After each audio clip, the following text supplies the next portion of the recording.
اعوذ باللہ من الشیطان الرجیم بسم اللہ الرحمن الرحیم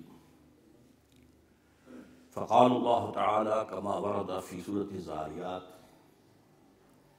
ففروا الی اللہ انی لکم منہ نذیر مبین وقال تبارک و تعالی کما ورد فی سورۃ نوح علیہ الصلاۃ والسلام انا ارسلنا نوحا الى قومه ان انذر قومك من قبل ان ياتيهم عذاب اليم قال يا قوم اني لكم نذير مبين ان اعبدوا الله واتقوه واطيعون يغفر لكم من ذنوبكم ويؤخركم الى اجل مسمى ان اجل الله اذا جاء لا يؤخر لو كنتم تعلمون وقال عز وجل كما ورد في سورة الانفطار يا أيها الإنسان ما غرك بربك الكريم الذي خلقك فسواك فعدلك في أي سورة ما شاء ركبك كلا بل تكذبون بالدين صدق الله العظيم رب اشرح لي صدري ويسر لي أمري واحلل عقدة من لساني يفقهوا قولي اللهم ربنا ألهمنا رشدنا وأعذنا من شرور أنفسنا اللهم أرنا الحق حقا وارزقنا اتباعه وأرنا الباطل باطلا وارزقنا اجتنابه اللهم وفقنا أن نتوب إليك توبة نصوحا اللهم وفقنا أن نتوب إليك توبة نصوحا اللهم وفقنا أن نتوب إليك توبة نصوحا آمين يا رب العالمين. میں آغاز کر رہا ہوں لیکن اس تمہید کے ساتھ کہ میں نے اپنے خطاب عید کا جو عنوان اخبار میں دیا تھا وہ تھا وقت دعا ہے. یعنی پاکستان کے حالات اب اس مقام پر پہنچ چکے ہیں کہ جہاں جا کر عام طور پر مریضوں کو ڈاکٹر اور فزیشنز جو ہیں وہ جواب دے دیتے ہیں کہ اب کوئی صورت نظر نہیں آتی، کوئی تدبیر بر نہیں آتی، کوئی امید بر نہیں آتی، کوئی صورت نظر نہیں آتی، تو پھر اب کیا کریں؟ اب تو وقت دعا ہے.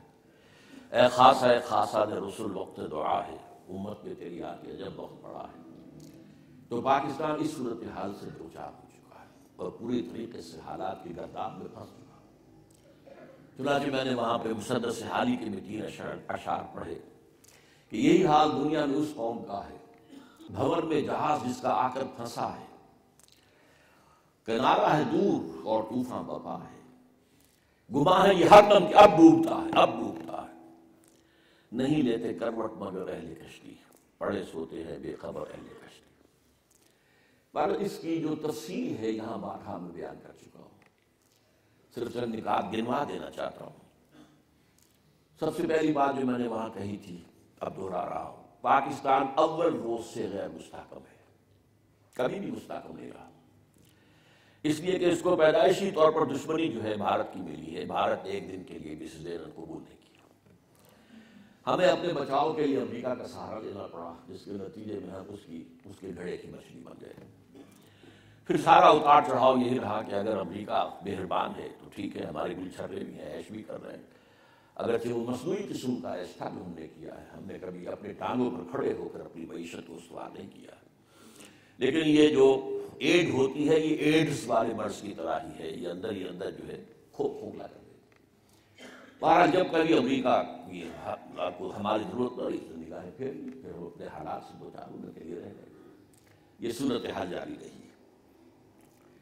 لیکن اس کے دوران بھی یہ یاد رکھیے بہت اہم نکتہ ہے، امریکہ اگرچہ پاکستان کی دوستی کا دم بھرتا رہا، ہتھیار دیتا رہا، یہ دیتا رہا، گندم دیتا رہا، ہاتھ ملا کے اس کے اوپر نشان لایا کرتے تھے، گھی کے ڈبے دیتا رہا وغیرہ، لیکن یہ کہ اس نے مستقل طور پر جو اس کی ایک لانگ ٹرم پلاننگ تھی اس کے اعتبار سے بھارت کی پیمپرنگ جاری رکھی ہے. اس کے ساتھ دوستی کی کوشش، اس کے ساتھ بہتر سے بہتر مراحل، اس کو جو ہے تعلقات 1962 میں امریکہ نے بچایا اور بھارت پر ہمیں جو ہے حملہ کرنے سے روکا، ورنہ وہ بہترین وقت تھا مسئلہ کشمیر کو حل کرنے کا. بھارت پھنسا ہوا تھا، اس کی گردن جو ہے چینیوں کی شکنجے میں آئی ہوئی تھی اور وہ چیخیں مار رہا تھا، اور اس وقت بڑی آسانی کے ساتھ جسے واک تھرو کہتے ہیں، وہ اس طرح کا معاملہ امریکہ نے روکا اور اس کو بچایا وغیرہ۔ تو اس کے سامنے یہ تھا کہ بھارت بڑا ملک ہے، پاکستان کے مقابلے میں اس کی بہت اہمیت ہے، اور ظاہر بات ہے کہ یہ دو قومیں جو ہیں، بڑی قومیں، یہ اپنے فوری معاملات کے ساتھ ساتھ جو دور اندیشی کے معاملات ہوتے ہیں، بڑی لمبی لانگ پلاننگ کے معاملات ہیں، ان کو ہمیشہ پیش نظر رکھتے ہیں۔ لہٰذا پیمپرنگ کا لفظ میں نے استعمال کیا ہے، ہر طرح سے بھارت کی امداد، سرپرستی، دل جوئی، اس کی مسلسل کوششیں کی۔ اب صورتحال کیا ہے کہ ایک طرف سہموئی ایجنڈا ہے، اور امریکی، برطانوی، west, white Anglo Saxon Protestant, یہ تو بالکل ان سہولت کے شکنجے میں جکڑے ہوئے ہیں۔ اب ہوتے ہوتے بقیہ جو کرسچن ورلڈ ہے، کیتھولک وغیرہ، انہوں نے بھی تسلیم کر لیا ہے اور اس ایجنڈے کے اندر شامل ہو چکے ہیں۔ اس ایجنڈے کا براہ راست تعلق پاکستان سے نہیں ہے، مڈل ایسٹ میں وہ گریٹر اسرائیل بنانا چاہتے ہیں، لیکن اس کے بعد وہ چاہتے ہیں کہ اصل میں مسجد اقصیٰ گرا کر اور تھرڈ ٹیمپل بنایا جائے، اس سے پہلے وہ پاکستان کے ایٹمی دانت توڑنے پر تلے ہوئے، ورنہ خطرہ ہے پاکستان میں کوئی عوامی جو ہے جوش و خروش ابھر آئے، ایسا مسجد اقصیٰ کے گرانے سے لازماً ایسا ہوگا۔ لہذا ان کا یہ معاملہ جو ہے وہ اس پر تلے ہوئے ہیں کہ کم سے کم پاکستان کے ایٹمی دانت توڑ دیے جائیں، قابو میں کر لیے جائیں، جو بھی ہو غیر مؤثر کر دیے جائیں، تاکہ پھر بھارت کے رحم و کرم پر ہو پاکستان ظاہر بات ہے، اس کے بعد بھارت سے ہمارا مقابلے کی پوزیشن نہیں ہے۔ دوسرا، امریکہ کا عالمی ایجنڈا بھی ہے،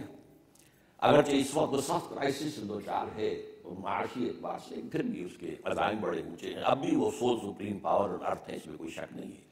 تو اس اعتبار سے اس کی معیشت اب بھی بہت ہی گہری ہے۔ اس پہلو سے وہ جو 21 سینچری میں سپریمیسی جو ہے وہ جاری رکھنا چاہتے ہیں۔ پچھلی صدی کے وسط سے سپریمیسی شروع ہوئی تھی امریکہ کی، اور اب وہ چاہتے ہیں کہ 21 سینچری بھی اسی طریقے سے رہے۔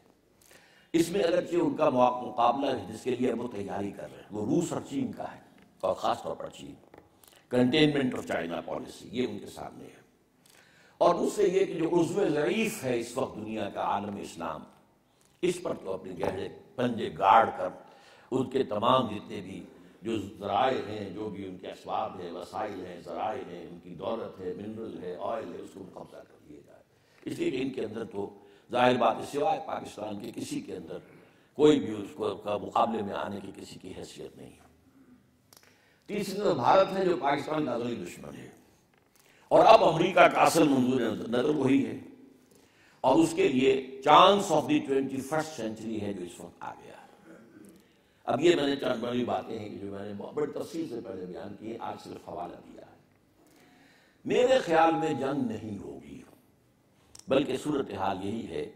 کہ وہ پاکستان کے گرد گھیرا اور تنگ عالمی دباؤ اور زیادہ اور عالمی طور پر تنہا کرنا، یہ 3 پرونگ جو ہے کام جاری رہے گا،